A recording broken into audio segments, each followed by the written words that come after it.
నమస్తే, నేను Divyanka Tripathi Dahiya. Crime patrol special series ఈ విమెన్ అగైన్స్ క్రైమ్కి స్వాగతం.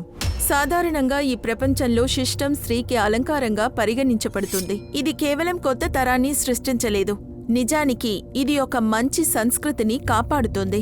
ఇటుకలతో నిర్మాణించే ఇంటిని కూడా అది తల్లి ప్రేమతో నింపుతుంది, ఒక కుటుంబాన్ని సృష్టిస్తుంది, రోజులు నిర్వహిస్తుంది. తన రక్తం చింది ఏర్పడిన ఈ కుటుంబం ఒక మంచి సమాజాన్ని సృష్టిస్తుంది. కానీ ఈ సమాజం వారిని ఎలా చూస్తుంది, ఆమెని ఎలా నడిపిస్తుంది? తన దుస్తత్వం మరియు అహంకారం కారణంగా ఆమెని చంపేసేంత దూరం వెళ్తుంది. ఈరోజు మనం ఒక స్త్రీని చూడబోతున్నాం, కాలంతో పాటు తన్ని మార్చుకోవాలనుకునింది. కానీ ఆ ప్రయత్నం వల్ల ఫలితమేమిటి? రండి చూద్దాం.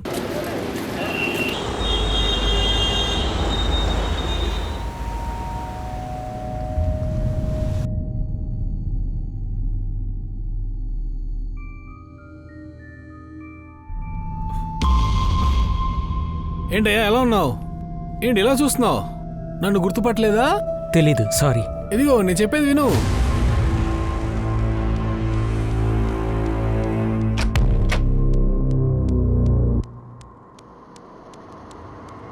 ఏమైంది? ఏం ఒకలాగా టెన్షన్? లేదు లేదు, ఏం లేదు. ముందు ఎవరొచ్చారో చూడు. Thank you.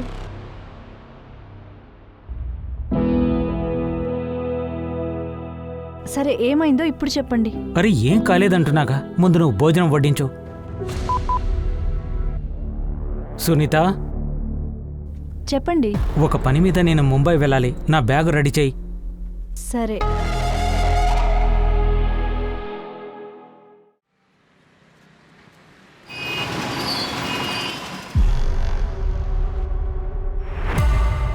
ఈ నీళ్ళు ఎక్కడి నుంచి వచ్చాయి?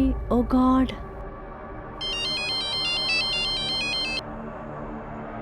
గుడ్ మార్నింగ్ వదినా. ఇంటి లోపల నీళ్లు వచ్చున్నాయి, మురికి నీళ్లు. ఇదిగో ఇప్పుడే వచ్చి చూస్తాను. అరే వదినా, నమస్కారం. ఏం ఫ్లాట్ ఇది? చూడిక్కడ లీక్. ఇది టైల్స్ లోపల నుంచి లీకేజ్ వస్తుంది. ఇదిగో ఇప్పుడు సరి చేస్తాను. నరేష్ బాయ్. రాకేష్ సార్, నలందాలో గ్రౌండ్ ఫ్లోర్ లో ఒక ఫ్లాట్ ఇచ్చారు కదా, అక్కడ లీకేజ్ ప్రాబ్లం ఉంది. సరి చేయమంటారా? అరే మెసేజ్ వచ్చింది. కొత్త పార్టీకి ఫ్లాట్ చూపించాలి కదా, వెళ్ళేసి వచ్చానా?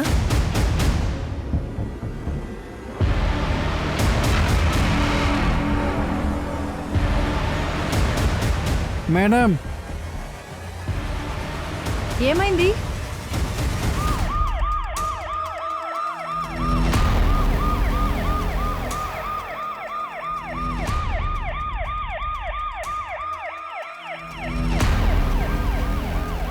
నమస్తే సార్.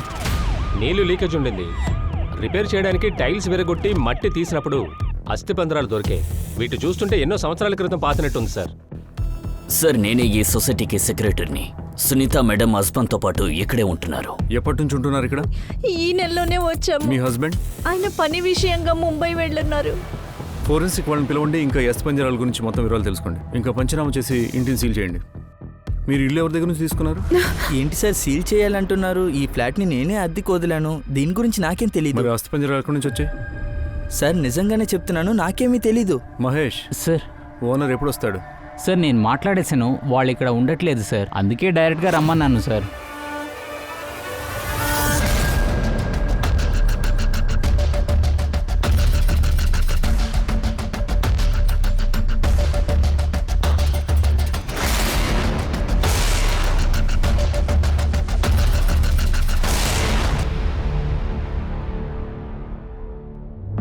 మా అమ్మ గురించి ఏదైనా తెలిసిందా?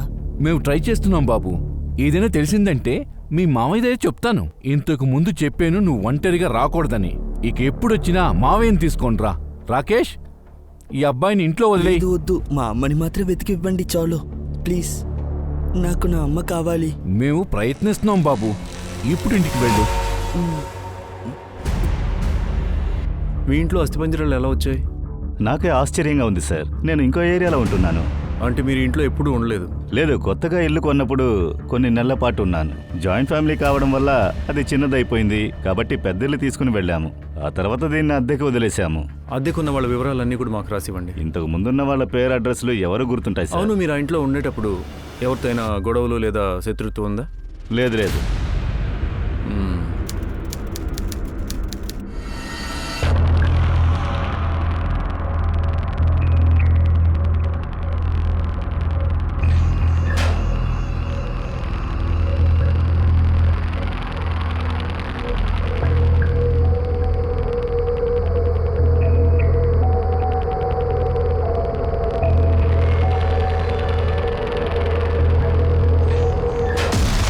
ఎవరది?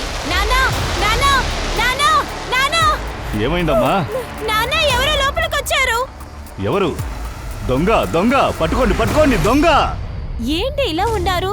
గుళ్ళో కూడా దొంగతనం చేస్తున్నారు. గుడిలో పురాతన కాలపు విగ్రహాలు చాలా ఇక్కడున్నాయి. అలాగే లోపల ఆభరణాలు కూడా ఉన్నాయి. వాటిని దొంగిలించడానికే వచ్చుంటారు. పర్వాలేదు, గుడి పరువుని ఈరోజు నువ్వు కాపాడావు. అమ్మ ఆశీర్వాదం నాకుంది నాన్న. అదేమో నిజమే, కానీ అమ్మపై భారం వేసి మనం ఇక్కడ ప్రశాంతంగా ఉండకూడదు. ఇక నుంచి నేను బయటే పడుకుంటాను. అప్పుడే నేను వచ్చేవాడిని గమనిస్తూ ఉంటాను. రా వెళదాం, రా.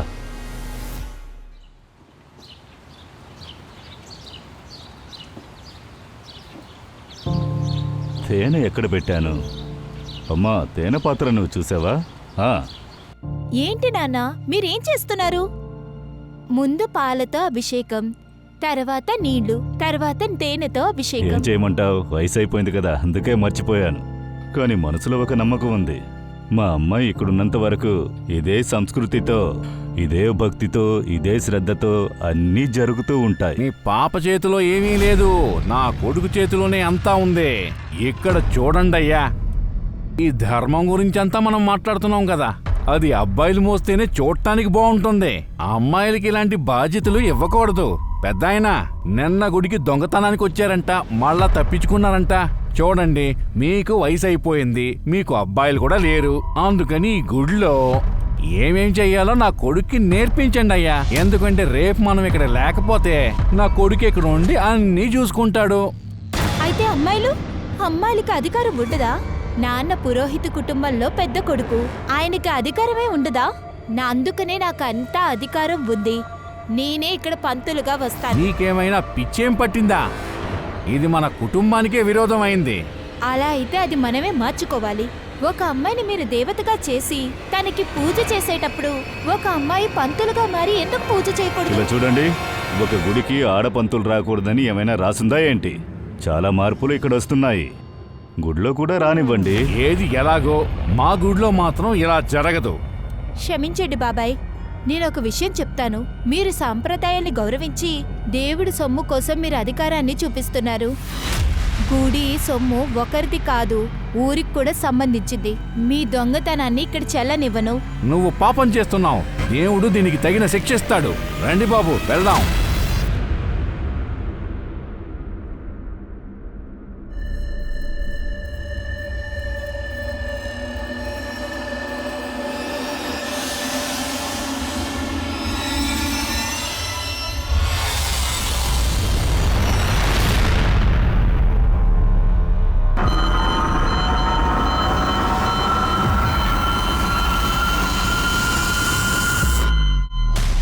ఇలా చూడండి పంతులు గారు, పెద్దలందరూ కూర్చుని ఒక నిర్ణయానికి వచ్చాం.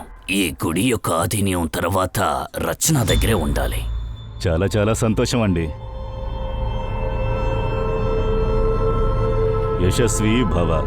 అమ్మా, నీ జుట్లో ఏదో అంటుకుని ఉంది. అరే, ఇది జటలాగుంది. జడ? ఏంటో తెలియట్లేదు నాన్న. తల దువ్వుకుంటే చిక్కుకు రావట్లేదు. తల అలాగే ఉంది. చిక్కునసలు తీయలేము.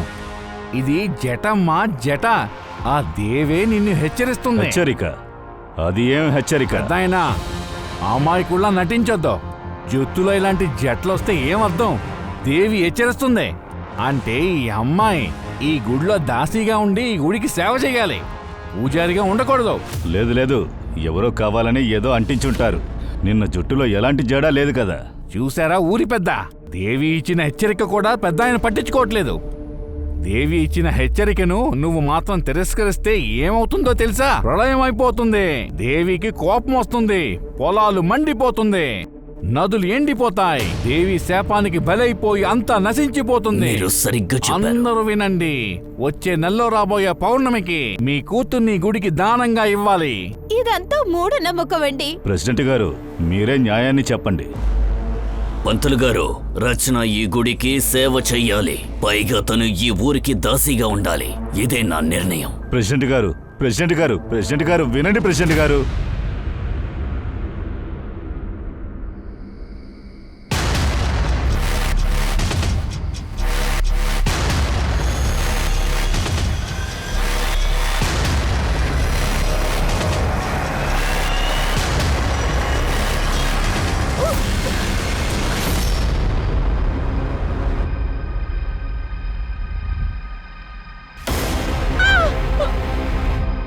హే మెల్లగా, ఏంటి ఓవరాక్షన్ చేస్తున్నావు?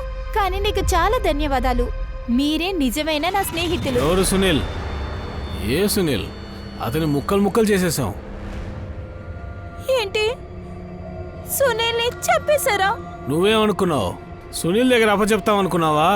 ఇప్పుడు మేము ఏం చేయాలో అదే చేయబోతున్నాం. ఆగవే. నువ్వు చేసే ఊరు సేవ నుంచి నిన్ను కాపాడేశాం, మంచి విషయమే. కానీ నా సేవను కూడా నువ్వు తెలుసుకోవాలి కదా.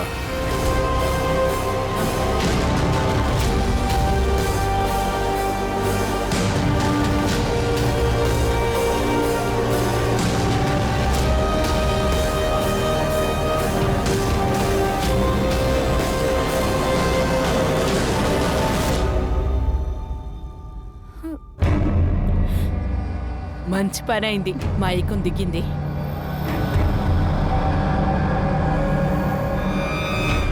ఆలయ పండితుడు కావాలని కలలు కన్న రచనను దుర్మార్గులు పంపకూడని ప్రదేశానికి పంపారు. అక్కడ స్త్రీలను స్త్రీలుగా కాకుండా ఆనందించే వస్తువులుగా చూశారు. ఆమె కష్టాలన్నీ అక్కడే ముగించాయా, లేకపోతే అక్కడి నుంచి కొత్త పోరాటం ప్రారంభమైందా? ఇక్కడ చెప్పాల్సిన ముఖ్యమైన విషయం ఏంటంటే, దీనికి అపార్ట్మెంట్లో దొరికిన అస్థిపంజరంతో ఏదైనా సంబంధముందా? ఇలాంటి అనేక ప్రశ్నలు సంబంధం లేకుండా మిగిలిపోయాయి. సార్, ఈ కాంట్రాక్టరే ఈ ఫ్లాట్ ని కట్టాడు సార్. సార్, ఆ నరేష్ నన్ను కొట్టారు సార్. ఇలా చూడండి. ఎందుకు? వాడే పట్టుకుని అరిచాడు సార్. తవ్వేటప్పుడు దుమ్ములు దొరికితే పోలీసులకి ఎందుకు చెప్పావు? పోలీసులకి ఎందుకురా చెప్పావు? మట్టిని వేసి టైల్స్ ని పూసి అక్కడే మ్యాటర్ ని ముగించుండాలి కదా నువ్వు. నీ వల్ల నేను దొరికానంటే మాత్రం నేను ఊరికే వదలను. నేను కాపాడండి సార్, చేతికి చిక్కానంటే కొడతాడు. మీరేం దిగులు పడద్దు, అతను ఏం చేయలేడు. ఇతను తీసుకెళ్లి కంప్లైంట్ రాసుకుని ట్రీట్మెంట్ పంపించండి. ఈ నరేష్ మన దగ్గర స్కెల్టన్స్ గురించి ఎందుకు దాచాలనుకుంటున్నాడు? ఆ ఇంటి యజమాని రాకేష్, అతన్ని మళ్ళీ పిలిపించండి. రాకేష్ గారు, మీరు పోయినసారి వచ్చినప్పుడు ఒక విషయం అడగడం మర్చిపోయాను నేను. నరేష్ గురించి ఏం తెలుసు మీకు? సార్, ఆ ఏరియాలో నరేషే పెద్ద మనిషి సార్. ఫ్లాట్లన్నీ అతనే అద్దెకిస్తున్నాడు. అలాగే అతని మార్కెట్లో ఎవరు ప్రవేశించాలనుకున్నా అనవసరంగా గొడవలు సృష్టిస్తాడు. అంతేకాకుండా పాత టెనెంట్స్ వెళితే కొత్త టెనెంట్స్ వచ్చేంత వరకు తాళం అతని దగ్గరే ఉంటుంది సార్. అవును సార్, అతను చాలా చెడ్డ. అతని తీరే బాగోదు. ఖాళీ ఫ్లాట్కి అమ్మాయిల్ని తీసుకొస్తుంటాడు. ఈ ఏరియా వాడవడంతో అతను ఏం చెప్పలేకపోతున్నాం. ఎప్పటి నుంచి పనిచేస్తున్నావు ఇక్కడ? 4-5 సంవత్సరాలు అవుతుంది సార్. నీకేదైనా తెలిస్తే మాకు చెప్పాలి. Okay sir. ఓ మాట చెప్పండి. తాళం. ఓ, థ్యాంక్ యూ.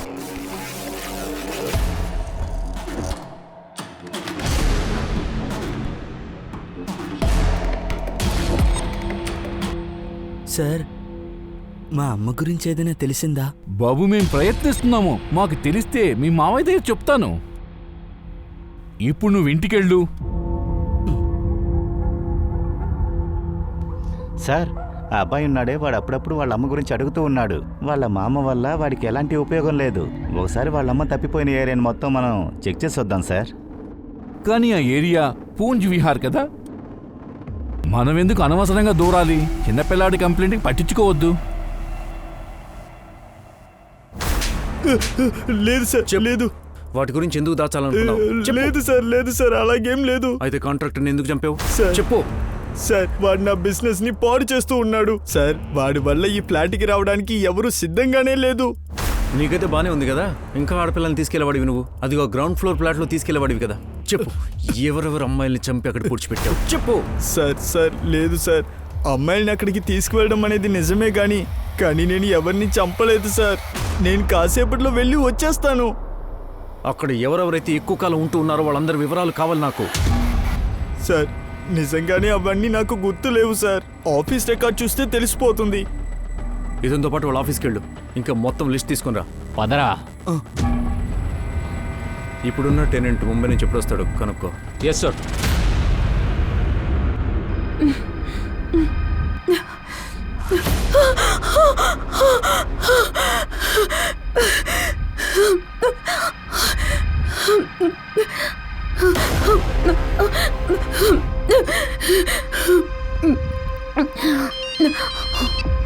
హలో హలో, నాకు ఇక్కడ చాలా భయంగా ఉంది. మీరు ఎప్పుడు వస్తున్నారు? నువ్వేమీ భయపడకు. రేపు ఉదయాన్నే ఫస్ట్ ఫ్లైట్కే నేను వచ్చేస్తాను.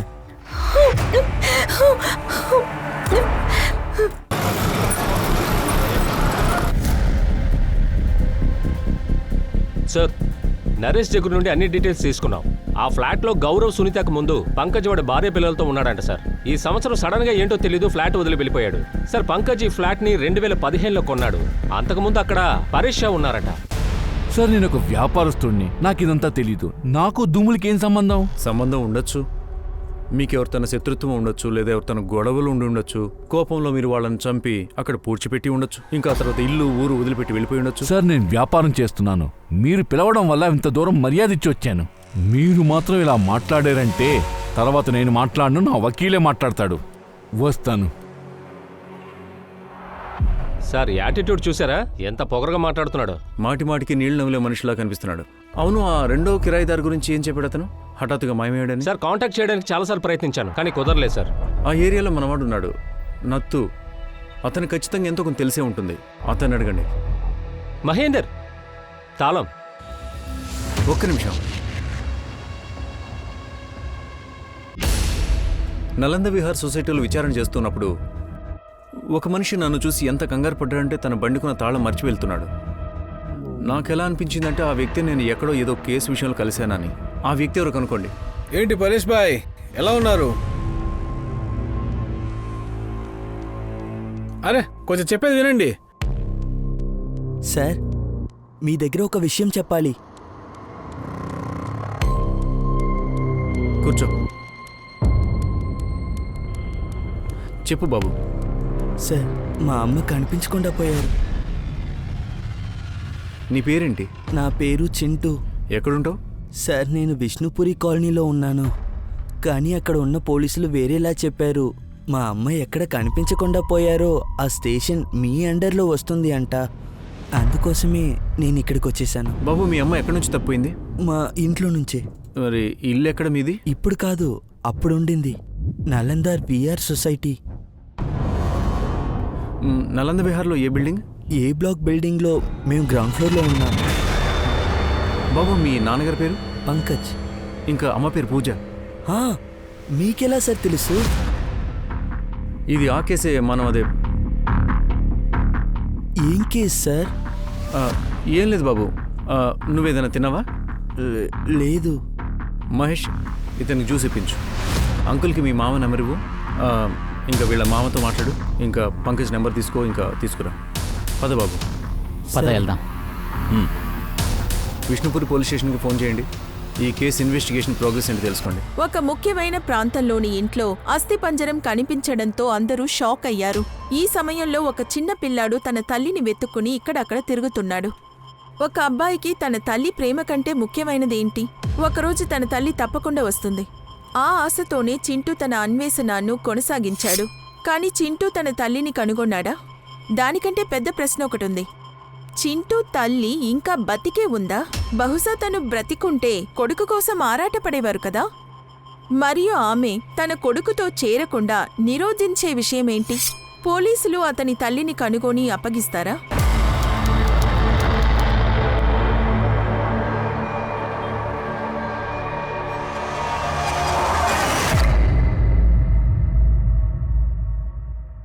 ఎంతో అందంగా ఉన్నావు.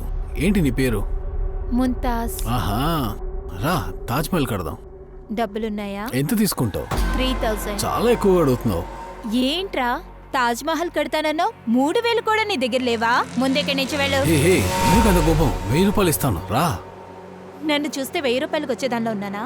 కాస్త బాగా నన్ను చూడు. 3000కు తీసుకుంటాను, కానీ 30,000 అంత సరుకుంది. 1000 తీసుకొని 10,000కి సరిపడ్డట్టు ఇవ్వు, అది నాకు చాలు. హే కామెడీ చేయకు, వెళ్ళరా. 1000 రూపాయలకి తాజ్ మహల్ కడతాడంట. ఇక్కడి నుంచి వెళ్ళు.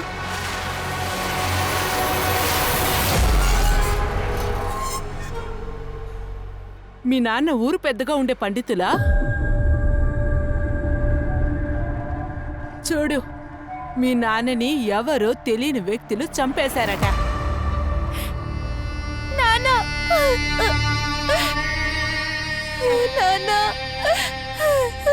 ఇలా చూడు, నీలాంటి అందమైన అమ్మాయిల్ని ఈ సమాజం ఊరికే వదిలిపెట్టదు. అందుకని నువ్వే ఈ బిజినెస్ లోకి వచ్చాయి. నీ సామర్థ్యం చూపించి వచ్చే మగవాళ్ళని నీ చేతిలో ఉంచుకో. వద్దు, నేను చచ్చిపోతాను. అలాంటి పనులంతా నేను చెయ్యను. నీలాంటి వద్దనే అమ్మాయిల్ని మేము చంపి పాతేస్తాం. ఆ తర్వాత పోలీసులకి ఎముకలు కూడా దొరకవు. ఆలోచించుకో.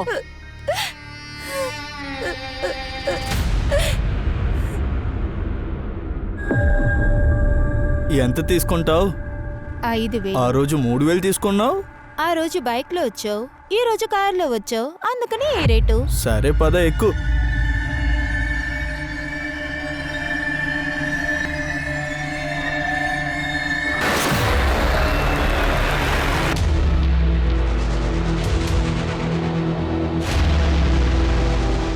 ఎంత దొరికింది? 5,000కి వెళ్ళాను. నేనిచ్చే సుఖాన్ని బట్టి వాళ్ళు 7,000 ఇచ్చారు. నువ్వు ఎప్పుడు సంతోషంగా ఉండాలి. నువ్వు బాగా నేర్చుకున్నావే.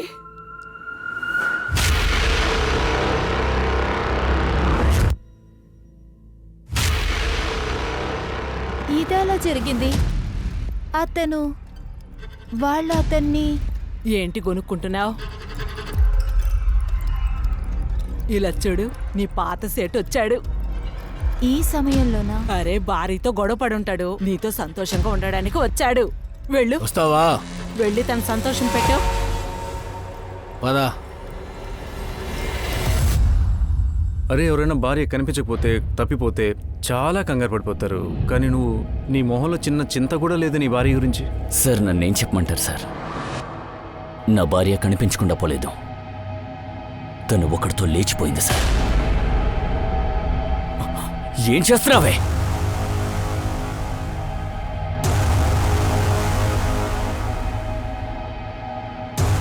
పూజా, నువ్వేం చేస్తున్నావు? పూజా, పూజా, నువ్వు చేస్తున్నది తప్పు. నువ్వు నా భార్యవి, నా బిడ్డకి తల్లివి. వద్దు వద్దు, నాకింక చాలు. నాకు నిద్ర వస్తుంది, నేను వెళ్తాను. గుడ్ నైట్ నాన్న. గుడ్ నైట్ అమ్మా. నువ్వు భోంచేయలేదా?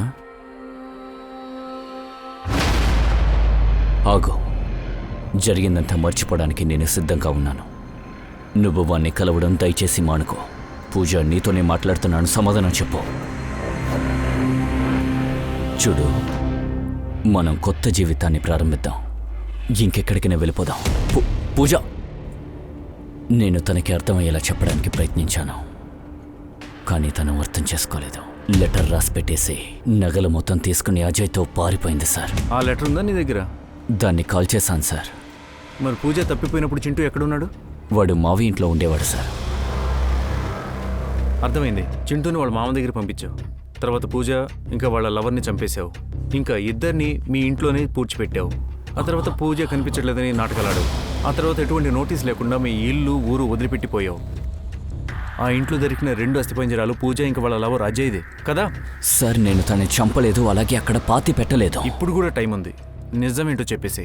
సార్, సార్, నేను ఇప్పుడు కూడా నిజమే చెప్తున్నాను. ఎవరిని చంపలేదు సార్.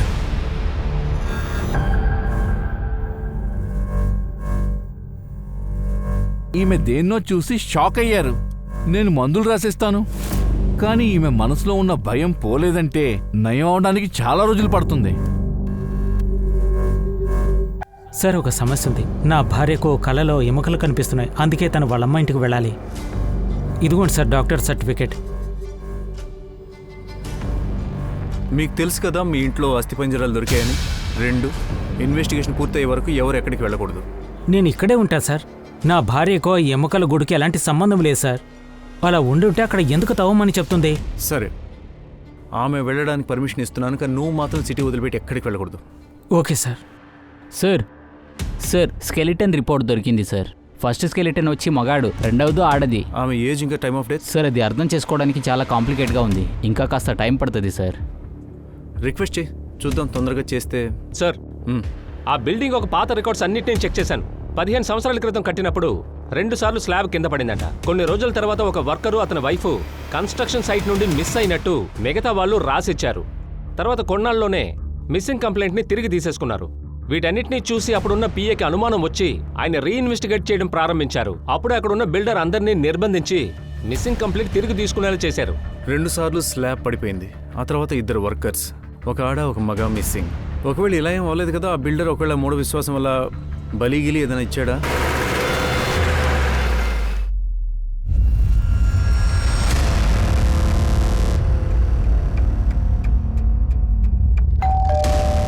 నలంద సొసైటీ, ఆ బిల్డింగ్ మీరే చేశారు కదా. ఆ బిల్డింగ్ కట్టేటప్పుడు 2 వర్కర్స్ కనిపించలేదు, ఒక ఆడ మగ. ఇప్పుడు అస్థిపంజరాలు ఏవైతే దొరికాయో అవి కూడా ఒక ఆడ మగవి. విషయం బయటికి రాకూడదని నువ్వు ఆ వర్కర్స్ మీద ప్రెషర్ చేసావు, అందువల్ల వాళ్ళు కంప్లైంట్ వెనక్కి తీసుకున్నారు కదా? లేదు సార్, పోలీస్ కంప్లైంట్ వల్లే నా పని సగంలో ఆగిపోయి ఉండింది సార్. అందువల్ల బోల్డంత నష్టం నాకు ఏర్పడింది సార్. తర్వాత అందరు వర్కర్స్ని పిలిపించి నేను నచ్చ చెప్పాను, కంప్లైంట్ తిరిగి తీసుకోమని చెప్పాను. కనిపించకూడమైన వర్కర్స్ ఎవరు? వాళ్ళ పేరు ఎవరికో గుర్తుంటుంది సార్. ఇంకో చోట్ల కొంచెం ఎక్కువ డబ్బు దొరికితే ఈ పని వదిలేసి అక్కడికి వెళ్ళిపోతారు. ఆ బిల్డింగ్ కట్టేటప్పుడు 2 సార్లు స్లాబ్ పడిపోయింది. ఒకవేళ ఏదైనా మూఢ విశ్వాసంతో నువ్వు వాళ్ళిద్దరిని బలిచ్చావా ఏంటి? ఏంటి సార్, నేను ధర్మం పూజలు అన్ని చేసే ఒక పండితుడిని సార్. అలా ఉన్నప్పుడు ఆ బిల్డింగ్ ఫౌండేషన్ ని నేను అక్కడే ఉండి నా కళ్ళదటే చేస్తాను. నా బిల్డింగ్ లో ఎలాంటి తప్పు జరగడానికి అవకాశమే లేదు. మీ బిల్డింగ్ లో ఏమేం జరిగింది, ఏం జరుగుతుంది అన్ని విషయాలు నేను కనుక్కుంటా. కానీ ఒక్క విషయం గుర్తుపెట్టుకో, ఒకవేళ ఇదిగాని తెలిసిందా నీ చేయి కొద్దిగైనా ఉందని, నీ పని అంతే ఇక. సార్ సూరత్ పోలీస్ స్టేషన్ నుంచి ఫైల్ వచ్చింది sir. Missing dead bodies details ఉంది సార్. కరెక్ట్. మనీష్ మిశ్రా బండి హైవేలో పడిపోయింది, కానీ కార్లో మనీష్ మీనా చెప్పులు మాత్రం కనపడ్డాయి, కానీ 2 డెడ్ బాడీస్ కనిపించలేదు. ఇంకా భూషణ్ మనీష్ బిజినెస్ పార్ట్నర్స్. ఇంకా మనీష్ చనిపోయిన తర్వాత మొత్తానికి మొత్తం బిజినెస్ భూషణ్ పరమైంది. ఎందుకు సార్ కొడుతున్నారు?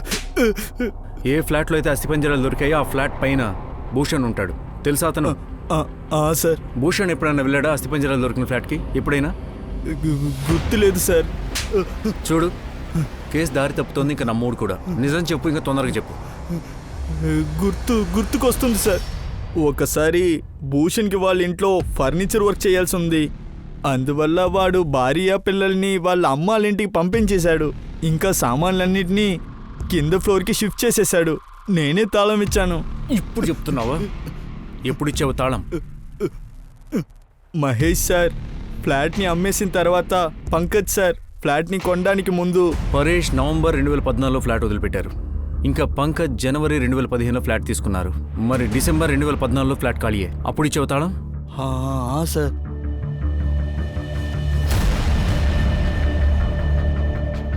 మనీష్ మీనాల బండి కూడా 2014లోనే హైవే నుంచి కింద పడిపోయింది. టైం అయితే మ్యాచ్ అవుతోంది. సార్, ఒకవేళ భూషణ్ మనీష్ అతని వైఫ్ని చంపి ఆ ఫ్లాట్లో పాతి పెట్టి ఉండొచ్చుగా. భూషణ్ని తీసుకునిరా.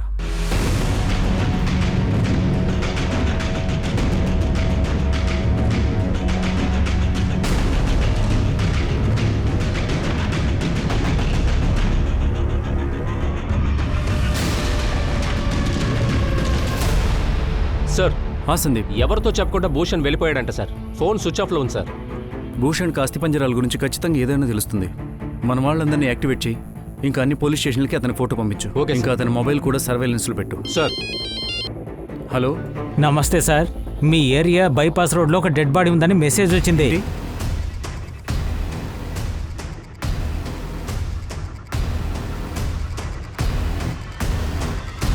అదేంటంటే ఇతను ఒక ఫ్లాట్లో రెంట్గా ఉన్నారు. కానీ పరేష్ అయితే ఆ రోజే అహ్మదాబాద్ తిరిగి వెళ్ళాలి. ఒకవేళ అతను అహ్మదాబాద్ తిరిగి వెళ్ళలేదేమో, ఏదైనా హోటల్లో ఉండుండొచ్చు. అన్ని హోటల్స్లో చెక్ చేయండి, ఏదో ఒక క్లూ దొరకచ్చు. బాడీని పంచనామా చేసి పోస్ట్ మార్టంకి పంపించండి. ఇంకా పరేష్ కాల్ రికార్డ్స్ అన్ని పంపించండి.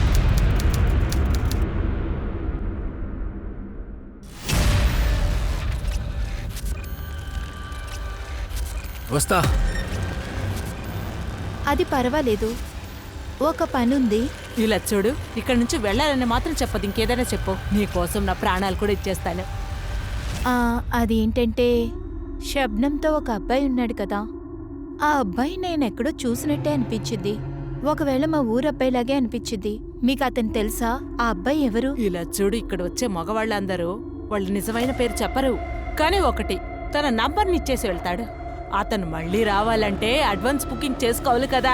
ఆగు, నేను నంబర్ ఇస్తాను, వెళ్ళు.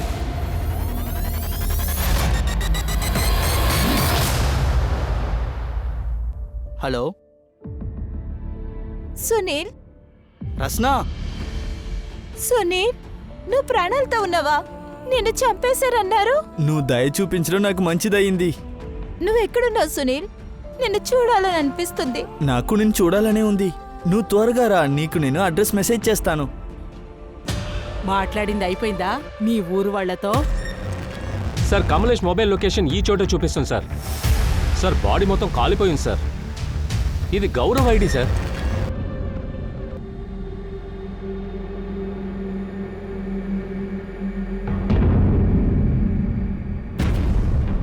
ఏ రచన, ఎక్కడికి వెళ్తున్నావు? ప్లీజ్ నన్ను వెళ్ళనివ్వు. ఓనర్ అమ్మకి ఏం బదులు చెప్పమంటావు? ఏంటది? లేదు లేదు. ఏం దాస్తున్నావు? డబ్బులు దొంగలించి పారిపోదాం చూస్తున్నావా? లేదు లేదు లేదు లేదు. తీయవే. వదులు, వదలంటున్నాను కదా.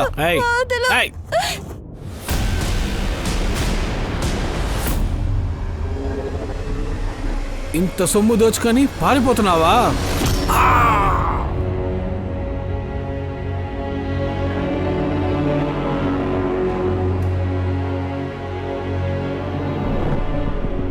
సార్, పరీష్ ఇండోర్ నుంచి ఒక హోటల్లో ఉండేవాళ్ళు. దానికి తగినట్టుగా సీసీటీవీ ఫుటేజ్ దొరికింది. పరేష్ ఈ మనిషితో పాటు బయటకు వచ్చాడు. ఆ తర్వాత పరేష్ మర్డర్ జరిగింది. ఈ మనిషి ఎవరనేది మనం కనుక్కోవాలి. అతని పాన్ డేటా, ఇంకా ఆధార్ డేటా, ఇంకా మన రికార్డ్స్ అన్నీ చెక్ చేయండి. ఎక్కడో దగ్గర ఇతని జాతకం బయటపడుతుంది.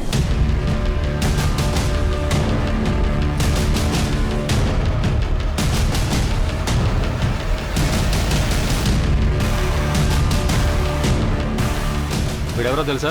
సార్, వీడు కమలేష్. వీడు ఎక్కడ ఉంటున్నాడు? పాత గుడి వెనకాల ఉన్న సందులో.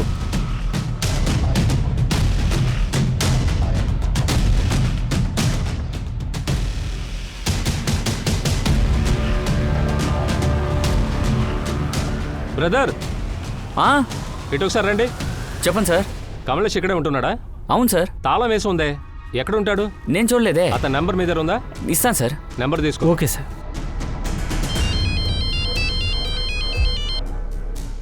సందీప్ సార్, కమలేష్ కనిపించడం లేదు. ఇంటికి తాళం వేసాం సార్, కానీ నెంబర్ దొరికింది. అతని ఫోన్ సర్వేలెన్స్లో పెట్టు, ఇంకా ట్రాక్ చేయడానికి ప్రయత్నించండి. సార్, సందీప్, కమలేష్ నెంబర్ని ట్రాకింగ్లో వేసేసాం. కంట్రోల్ రూమ్ నుండి లైవ్ లొకేషన్ మనకు దొరుకుతుంది సార్. చాలా టైం పడుతుంది. భూషణ్ని ట్రాక్ చేసేసాం. మన టీం వాడిని తీసుకొచ్చేస్తారు సార్.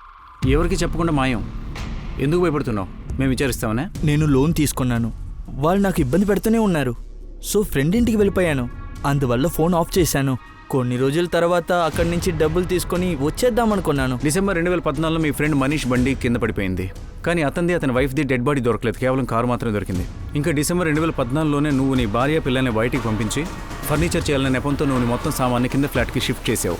నువ్వు మనీష్ని ఇంకా మీనాని చంపేశావు. వాళ్ళిద్దరిని కూడా నీ ఫ్లాట్లో పూడ్చిపెట్టావు. సార్, నేను మళ్ళీ చెప్తున్నాను, వాళ్ళిద్దరిని నేను చంపలేదు sir.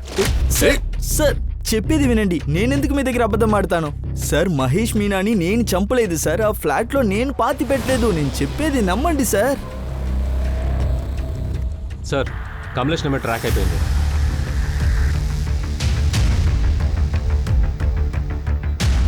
Sir, Kamlesh mobile number ఈ ఏరియాని చూపిస్తాం సార్. జీపీఎస్ ట్రాక్ చేస్తూ ఉండు.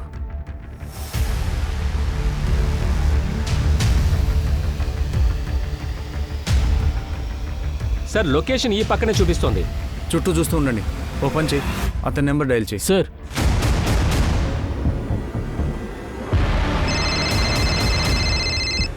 రింగ్ అవుతోంది సార్. సార్, అక్కడి నుంచే వినిపిస్తోంది. సార్, ఇదే ఫోన్. Sir, ID. సార్, ఇది గౌరవ్ ఐడి సార్. ఫోన్ కమలేష్ది, ఇంకా ఐడి గౌరవ్ది. చుట్టూ చూడండి, ఇంకేమైనా దొరుకుతుందేమో. పంచనామా చేసి బాడీని పోస్ట్మార్టం పంపించు. అతని వైఫ్కి ఇన్ఫామ్ చేయండి. గౌరవ్ని ఎవరు చంపుతారు, ఇంకా ఎందుకు? సార్ గౌరవ్కి ఫ్లాట్లో దొరికిన ఎముకలకి ఏమైనా కనెక్షన్ ఉంటుందా? ఇంకా కమలేష్ ఫోన్ గౌరవ్ బాడీ దగ్గర దొరికింది. ఈ కమలేష్ పరేష్తో పాటు హోటల్ దగ్గర కనిపించాడు. ఆ తర్వాత పరేష్ మర్డర్ జరిగింది. ఈ కమలేష్ ఎవరో తెలుసుకోవాలి. ఇంకా ఇది కూడా, ఈ ముగ్గురిని చంపింది వేరు వ్యక్తులా, లేదా ఈ 3 కేసులు ఒకదాంతో ఒకటి ముడిపడి ఉన్నాయా? ఇంకా చంపింది ఒక్కడేనా? గౌరవ్ కమలేష్ లైఫ్ నుండి ఏదైనా దొరకడానికి అవకాశం ఉందా? ఈ ఇద్దరు ఫొటోస్ని అన్ని పోలీస్ స్టేషన్లోనూ సర్క్యులేట్ చేయించు. ఇంకా డీటెయిల్స్ కనుక్కో. ముందుగా పరేష్, తర్వాత గౌరవ్ హత్య ఒక కొత్త సమస్యను తెచ్చింది. ఆ అస్థిపంజరాలకు వాటిని చంపిన వారికి మధ్య ఏదైనా సంబంధం ఉందా? అలా అయితే దానికి కారణమేమై ఉంటుంది? గౌరవ్కి ఎవరన్నా శత్రువులు ఉన్నారా, లేదా ఎవరన్నా బెదిరించారా ఈ విషయానికైనా? ఒకరోజు సడన్గా మార్కెట్ నుంచి ఇంటికి వచ్చారు. ఏమైంది? ఏంటి చాలా టెన్షన్గా ఉన్నారు? లేదు ఏం లేదు. నేనేమైంది అని అడిగాను, కానీ అతను నాకు బదులు చెప్పలేదు. ఇతని ఫ్యామిలీ మెంబర్స్ ఎవరెవరు? ఎవరు లేరు సార్. ఆయన ఒక అనాథ. చిన్న వయసులోనే వాళ్ళ అమ్మ నాన్న చనిపోయారు అనే ఆయన నాకు చెప్పారు. ఏదో ఒక అనాథాశ్రమంలో పెరిగారంట. ఆ అనాథాశ్రమం పేరు తెలుసా మీకు? నాకు తెలియదు సార్. చూడండి, గౌరవ్ డెడ్ బాడీ మీకు పోస్ట్ మార్టం తర్వాత ఇవ్వగలం. ఇప్పుడు మీరు వెళ్ళొచ్చు. కనుక్కోండి గౌరవ్ ఏ అనాథాశ్రమంలో ఉన్నాడు. ఎందుకంటే అతను అక్కడ ఉంటే గవర్నమెంట్ ఏజెన్సీస్ దగ్గర అన్ని రికార్డ్స్ అతనివి ఉంటాయి. Excuse me. హలో, ఏంటి? సరే సార్, ఒక స్వారస్యమైన విషయం సార్.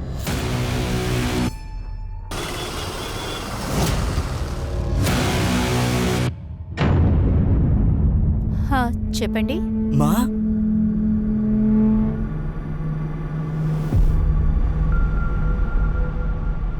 I'm sorry. మా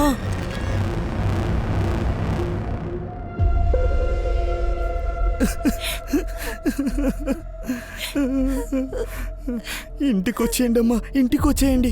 లేదు నాన్న, ఇక నుంచి రాను. ఏమ్మా, ఎందుకు ఇంటికి రాలేరు? ఇలా చూడు, మీ నాన్న. చూడండి, వేరే వాళ్ళ విషయాల్లో తలదూర్చడం ఏం మా పని కాదు. కానీ ఒక సలహా, ఏదైనా నిర్ణయం తీసుకునే ముందు అన్నీ ఆలోచించి తీసుకోండి.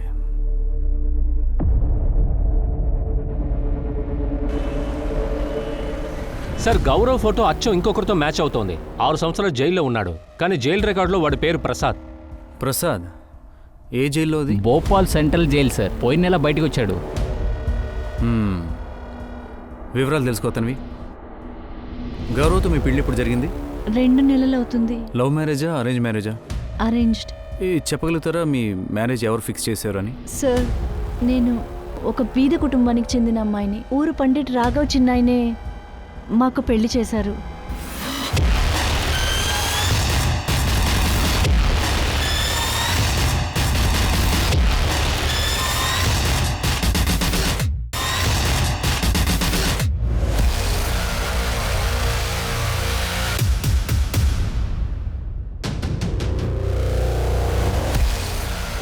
వెళ్దాం రండి.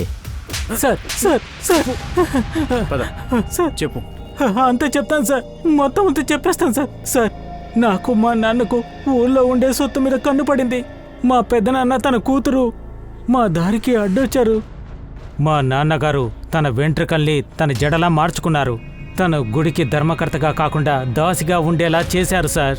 లక్షణ తన లవర్ సునీల్ తోటి ఏదో కారణం చూపి ఈ ఊరు నుంచి వెళ్ళిపోవాలనుకునింది. కానీ సునీల్ నీరు పెంచిన కుర్రాడు. తను మొత్తం ప్లాన్ అంతా చెప్పాడు. నేను తన ప్లాన్ వాడుకున్నాను.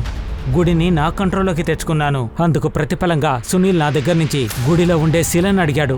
ఆ ఇత్తడి శిలలో ఏముంటుందని నేను కూడా తనకి ఇచ్చేశాను సార్. ఒకరోజు సునీల్ నాకు ఫోన్ చేశాడు. లక్షణ ప్రాణాలతోనే ఉందని చెప్పాడు.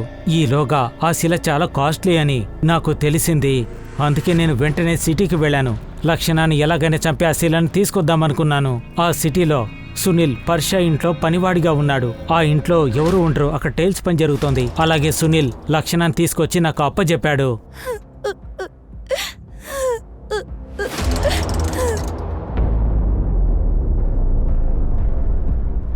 ప్రసాద్, నువ్వెక్కడా?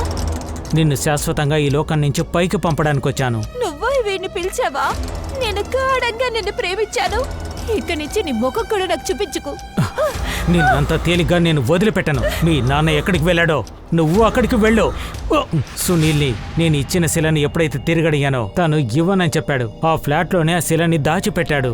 నేను తన్ని గట్టిగా అడిగేసరికి నా గురించి బయట చెప్తానని నన్ను భయపెట్టాడు. కోపంలో ఏం చేయాలో నాకు అర్థం కాలేదు. అందుకని నేను సునీల్ ఉన్నట్టుండి కనిపించకపోవడంతో సందేహం వస్తుందన్న ఉద్దేశంతో నేను పరేష వచ్చే వరకు అక్కడే ఉండి అతనితో చెప్పాను నేనే సునీల్కు బ్రదర్నని.